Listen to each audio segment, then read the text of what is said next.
নবম শ্রেণীর ছাত্র চালাচ্ছিল প্রাইভেট কার। বেপরোয়া গতিতে ছুটে আসা সেই কারের ধাক্কায় ঘটনাস্থলেই প্রাণ হারান সাইকেল আরোহী ওসমান গনি। প্রত্যক্ষদর্শীরা জানান, সাইকেলটি সড়ক পার হতে গেলে বিপরীত দিক থেকে আসা একটি প্রাইভেট কার তাকে ধাক্কা দেয়।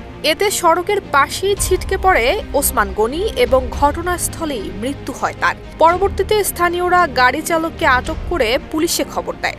পুলিশ ঘটনাস্থলে এসে গাড়িটি জব্দ করে চালককে থানায় নিয়ে যায়।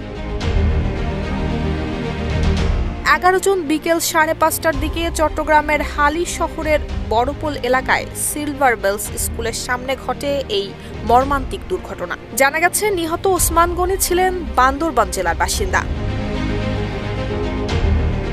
পুলিশের এক কর্মকর্তা জানিয়েছেন, চালক তানিম পরিবারের কাউকে কিছু না জানিয়ে গাড়ি নিয়ে বাইরে বের হয়ে যান। এরপর হালিশহর এলাকায় এসে ঘটান এই দুর্ঘটনা। দুর্ঘটনার পরপরই স্থানীয় জনতা গাড়িটিকে আটক করে এবং চালককেও বেশ কিছুক্ষণ আটকে রেখে পুলিশে সোপর্দ করে। বিশৃঙ্খল পরিস্থিতি সৃষ্টি হলে পুলিশ ঘটনাস্থলে পৌঁছে পরিস্থিতি নিয়ন্ত্রণে আনে। পুলিশ জানিয়েছে, চালকের বিরুদ্ধে প্রয়োজনীয় আইনানুগ ব্যবস্থা নেওয়া হচ্ছে। এই ঘটনায় একটি অপমৃত্যুর মামলাও প্রক্রিয়াধীন। নুসরাত জাহান মেহেক, ঢাকা পোস্ট।